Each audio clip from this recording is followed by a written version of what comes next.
Greetings once again, fellow shinobi. Duuz-Diz-Din back again with more Naruto, Sasuke's story, the Uchiha and the Heavenly Stardust. Sasuke and Sakura have infiltrated a prison, Sasuke as an inmate, Sakura as a doctor, to investigate a potential cure for a sickness that Naruto has developed, a similar sickness to that of the Sage of Six Paths. But the warden Zansul and his pet velociraptor Menno are very intimidated, especially to those who aren't really looking to trash the place before they find out any information. Not to mention, it's a prison. It'd be kind of weird if the warden wasn't really on top of his job, you know? But after infiltrating a hidden library, Sasuke and Sakura have stumbled upon some illustrations that highlight days of the, months of the year, as well as a note leading them deeper and deeper into the prison. What secrets will they discover? And when will they get around to that cure? Join me as I find out, won't you? Alright, Chapter 5. Sasuke reading the note Sakura left to him about how the illustrations correlate to months of the year. I keep wanting to say days of the year. Sasuke thinks to himself, the animals are all grouped in January through August. The Watchfire is September, the giant is October, and November and December are the shepherd and elder, respectively, the human. He turns over the note and sees the message, tomorrow 2 p.m., library. We see everyone else chilling in the cell. Penzila playing with his dice. Gano, I guess, painting his nails again. But Gigi notices Mano coming through the hall. He says, oh, looks like I was right again. Penzila says, yeah,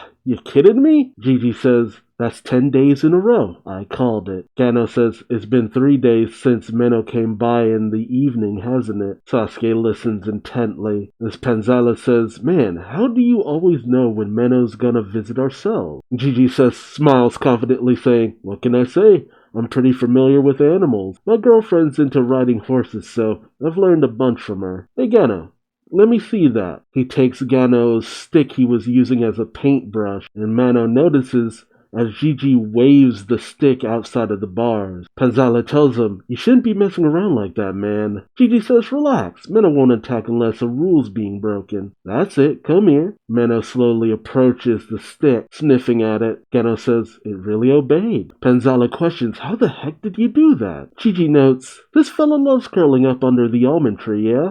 But I've never seen it eating the nuts, so I figured it's just a fan of the scent. Penzila says, makes sense, I guess. And then Gigi beckons to Penzila saying, come give it a bet. Penzila nervously says, not in a million years. Gigi says, fine then, and turns to Sasuke. Sasuke says, I'd rather not lose my one remaining arm.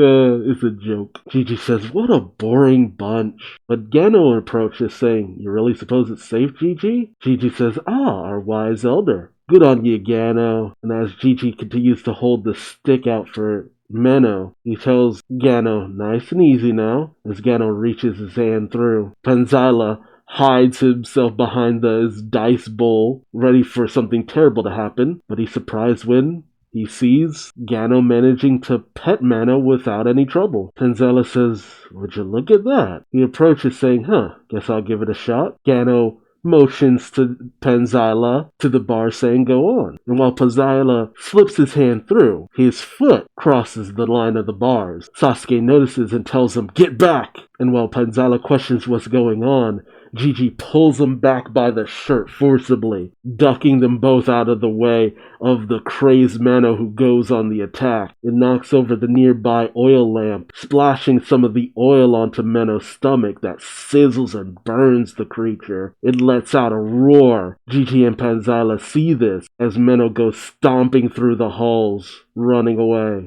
Gigi questions Penzila, was that the oil from our lamp that got on Menno? Penzila says, yeah, that looked like a nasty burn. But he says, fear in his eyes, but why did the thing suddenly come at me with a vengeance when I was being such a nice little monster a second ago? Sasuke, as he picks up the lamp, says, your foot. When you were approaching the bars, your toe slipped outside our cell. Penzila holds up his foot saying, so hands are just fine, but feet are off limits? Gigi tells him, as far as Menno's concerned, a foot on the ground counts as leaving the cell, I guess. Penzila sighs, yeah, sure. Gano helps to get the lamp set up as he says, such nonsense, wasting that what precious little oil we have. Penzala is shocked, saying, lay off me. Not like I knocked the thing over. Sasuke pours the oil in the container and peeks around to see if anyone's watching as he uses his lightning jutsu to light the wick. As Penzala goes on to say, and frankly, I'm blaming whoever left the lamp there in the first place. Gano gets mad, saying, what are you trying to say? Gigi tries to calm things down, saying, now, you two. No need to be at each other's throat. But then Gigi notices the guard approaching, and as the guard makes his way to the cell, he says, care to explain all the noise? What are you lot up to? Gigi makes it look like Gano and Penzala were fighting, saying, nothing much, sir. Just a little quarrel between my associates. Penzala says, yeah, sorry about the ruckus. The guard slowly walks away, saying, yeah, well, keep it down. Penzala says, you got it, chief. Gigi says, I'll keep him in line. Sasuke looks at the lit lamp, saying, thinking to himself, orange flame. The watch fire card from the Star Lines game has flames of a similar color. Flames almost like the nine-tailed fox's tail. Why would that be what you think of? Oh, then again, the way that it's designed, the little lines on the flame are all sprayed out like the nine-tailed fox's tails. With this sudden realization, Sasuke thinks, almost like, is the September constellation on those cards really a watchfire? Or could it be representing something else entirely?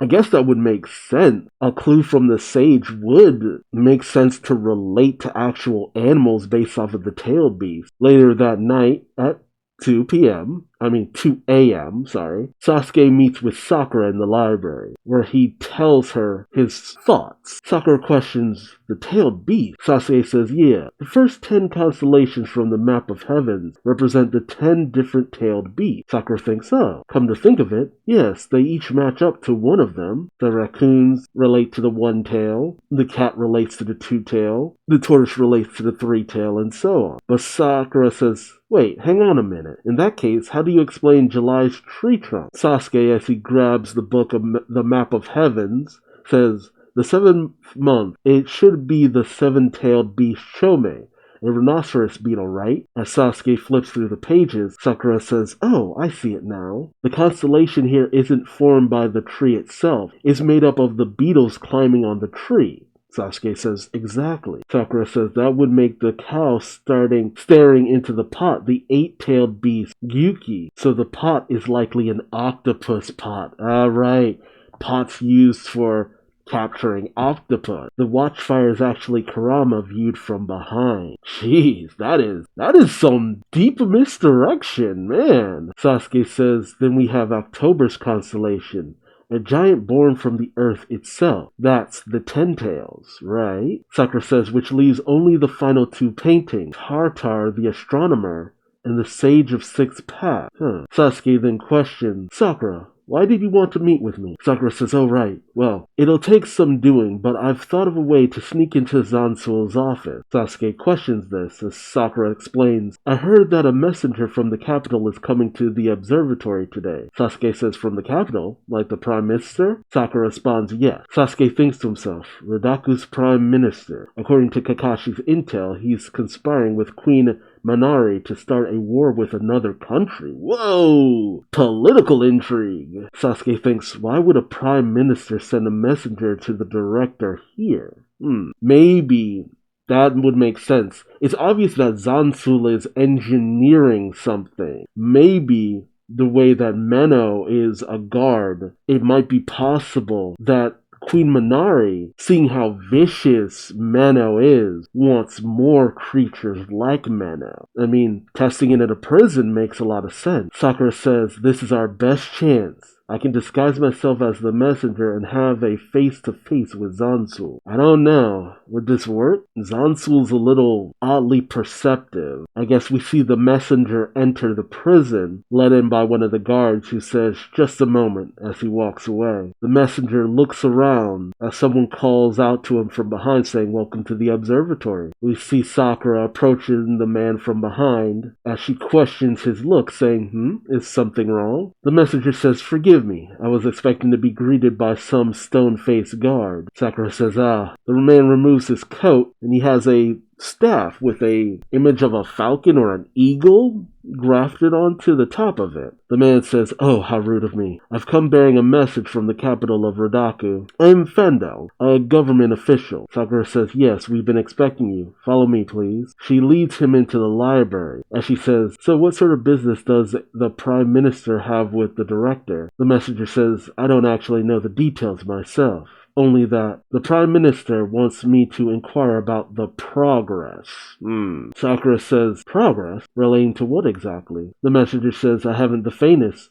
I was told the director would understand, though." Sakura thinks to herself, not even the delegate knows the whole story. She then asks him, "Is this your first time meeting Director Zansul?" The messenger says, "Formally, yes. I guess I should call him by his name. Fandel. There we go." Fandel says, "That said, I've run into him before. He's visited the palace a number of times." As Sakura leads him up the stairs, she says, "Is that so? And when was it again that the director last paid a visit to the Prime Minister?" She's pumping him for info, making it seem like small talk. Fandel says, "That would be summer of last year. My wife actually works as an attendant at the palace. She was the one assigned to tend to Director Zansul's needs during his visit." Sakura says, "Oh my, what an honor." And as she leads Fandel through a door, she opens it up and says, "Here we are." But Fandel questions what he sees inside. An empty room filled with books and globes and such. Fandel steps inside and says, "And where is the director?" Before Sakura promptly knocks him out with a chop to the back of the neck. She then transforms into Fandel, saying, "There we go. Now it's your turn, Sasuke." Sasuke enters through the door and says, "I'm disguising myself too?" Sakura explains, "Better to have both of us in there, right? I suppose you'll have to transform into this," picking up Fandel's hawk staff or whatever. She says, "Inanimate objects are tricky, but I know you can pull it off." She hands the staff to Sasuke, who looks it over. Sasuke thinks to himself, the man's staff. Fine, I'll give it a shot. And, in one swift motion, he becomes a staff. Actually seeing Sasuke perform transformation. Wow. Have we ever actually seen that regularly? He's so typically on the offensive in a lot of situations. Transformation techniques aren't really Sasuke's thing as far as I know. That's actually pretty interesting. Again, actual regular ninja skill. We then see Sakura and Sasuke disguised as Fandel and his staff being taken by a guard up to Zansul's office. The guard says, "We were looking for you, Master Fandel." Sakura says, "1,000 apologies. Silly me, I got myself lost." The guard says, "The director is waiting for you." The guard knocks on Zansul's office door saying, "I've brought the messenger, sir." Zansul inside says, "Enter." A very ominous shot of Sakura walking into Zansul's office. Zansul turns to them saying, "How good of you to make the long journey here." As the door is closed behind Sakura, she, as Fandel, says, "Not at all. It was no trouble, really." Zansul motions for Sakura to have a seat, and Sakura says, "Thank you." As Sakura sits, Zansul goes to do the same, saying, "Does the Prime Minister fare well? It's been over half a year since we last met." Sakura says, "Yes, he's just fine, as is Queen Minari." Zansul says, "So glad to hear it. I suppose she's gotten used to her official duties by now." Sakura says, "Oh yes, but noticed something out the window," saying, "Look at that, it started to rain." But as Zansul gets up and approaches the window, Sakura takes Sasuke as the staff and promptly chucks him a ways away, out of Zansul's line of sight. Zansul, looking out the window, says, "Rain? There isn't a hint of rain. You must be seeing things." Sakura nervously says, "I must be wary after the trip here." Zansul turns back to his seat, saying, "I can't blame you. Incidentally, I hear the water shortage in the capital is quite dire." Sakura says, "Yes indeed, though it hasn't quite hit home yet since the palace is first in line to receive food and water." Zansul says, "Yes, of course." As Sasuke, having been thrown into the next room, transforms back into his normal self. Sakura says, "You know this isn't actually the first time we've met, Director." As Sasuke thinks to himself, "Now's my chance to conceal my presence," as he goes to sneak off. Sasuke makes his way to a door, saying, "Here's the door." But as he goes to open it, he says, thinks to himself, "Of course it's locked." Sakura says to Zansul, "During your visit to the palace last summer, we were actually introduced to each other. Zansul says, is that so? Last summer, right? Shortly after the late king passed away. What does that mean? And as Sasuke uses his chakra to try to pick the lock, Zansul continues his conversation saying Queen Minari is still so young, so I suppose the Prime Minister must have his hands full. And on that note, perhaps we can move on to the reason for your visit. Sakura says, yes, of course, but one more thing first. Do you happen to remember the attendant assigned to you during your visit, Director? Well, she just so happens to be my wife. Can you recall her? Maybe if I describe her for you. Oh, she is stalling big time. I'm surprised she used as much information as she could get to keep the conversation going. That's some good tactic. This gives Sasuke enough time to properly pick the lock. As he thinks to himself, while Sakura's buying time, I can map out the keyhole with chakra. Okay. That way they can come back through and open it properly later. And then he says, and create a key with Earth style. He creates a key with the Earth style right on the wall there.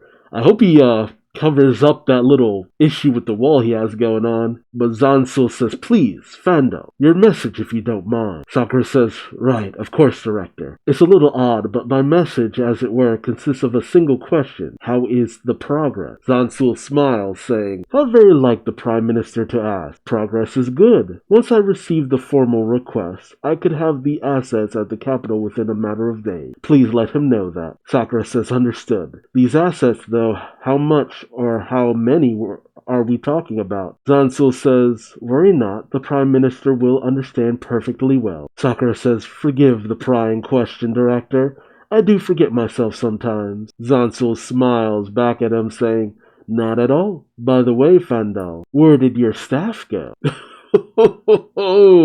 Sasuke stops dead in his tracks as he's just about to open the door. Sakura says, my staff, you say? Zansul says, surely you had one when you entered, no? But I don't see it now. Sasuke continues to try to slowly open the door, but naturally, as it unlocks, Zansul hears a sound from behind him. Naturally, everyone is startled, specifically Sasuke and Sakura. But before Zansul can turn behind him, Sakura pulls out a staff, saying, Director, why, my staff is right here. So she must have had the real staff with her the entire time as well. Zansul says, hidden with your cloak then, as Sasuke silently makes his way through the door. Just as Sakura had mentioned before, as he uses his fire jutsu to make a small flame so he can see his way down, he sees a staircase leading downward. Sakura had mentioned that previously. He makes his way down the staircase and comes to a large metal door. The door also has a keyhole, and Sasuke realizes, I'll need to make another key with Earth style. He does the same as before and opens the door. But as he peeks inside, Sasuke questions, what the? As there's a bunch of chicken inside and some fossils there as well. Sasuke questions to himself, what in the world is this all for? As we then see Zansul making his way down into the stairway. The iron door is closed. Is this later? Or did Sasuke hide himself within, knowing that Zansul was making his way through the passage as well? This must be how he's creating the velociraptors, because of the close genetic similarities between birds and dinosaurs. Well, close enough. That's how he's engineering the raptors. But how is he doing it? Merging their DNA in some way? I'm not gonna lie, I love seeing this stuff. It's kind of what I wish Boruto was. I wish it had started off with more actual espionage mission and slowly grown into just outright bombastic combat. But at the same time, I love seeing seasoned ninja doing this kind of stuff because they have the skills, the tenacity, the clever nature, all that good stuff to really make all of this work. It's incredibly engaging. And again, the one thing I always note is they're not really here to screw up Zansul's operation. As far as they know, Zansul isn't doing anything wrong. And hell, the one guy that Menno freaking gored at the start of the manga, a prisoner who tried to escape. I don't think he deserved the death penalty for being a thief, but what can you do? Although, nobody here seems to be like a violent criminal. It'd be one thing if this place was filled with murderers, but so far most of the prisoners we've seen have been pretty cool people who probably just did petty theft and stuff. So I really don't see any of them deserving any sort of death penalty. That's the one thing I don't really agree with. And I've always been of the belief that theft should get you maybe a few months in prison depending on what you stole, or just doing community service. Like murder is the situation where you lose years of your life. But different people believe different things. But he has to be somehow combining the chickens with the salvaged dinosaur DNA. Definitely pulling a Jurassic Park, but how is he doing it? Is he putting it into the chickens' food? Is he having the chickens produce eggs and then supplementing them with the dinosaur DNA, altering the eggs so that when they hatch, it produces the dinosaurs? That's the weird thing. I'm fascinated by how he's pulling this off. Because just a room full of chickens and fossils, that don't explain jack. That tells me nothing, bro. There's gotta be more to it than that. But I love the transformation stuff. I love the fact that Sakura pumped the guy for info, was able to regurgitate it to give Sasuke as much time as she possibly could. The use of transformation techniques, which, let's be honest, we don't see enough of in Naruto. I mean, that was one of the most skilled things Naruto had managed to do, overcoming his inability to use transformation jutsu. And the fact that it was, we did see Sasuke do it. It was the test that Iruka had them do in order to graduate. Okay, yeah, that's right. So they would have had to have done it. Or no, did we see Sasuke do that? Because we didn't see Sasuke until the meeting with Kakashi, or they were put on teams and stuff. No, we saw the likes of Ino and Shikamaru do it, right? How many times have we seen Sasuke and Sakura use transformation? Let me know in the comments, but also let me know your thoughts in general. Also remember to like, subscribe, bell, all that good YouTube stuff in a continuous efforts to appease the YouTube algorithm god. But until next time, I've been Duuz-Diz-Din and I hope to see you in the next video. Till then, bye-bye!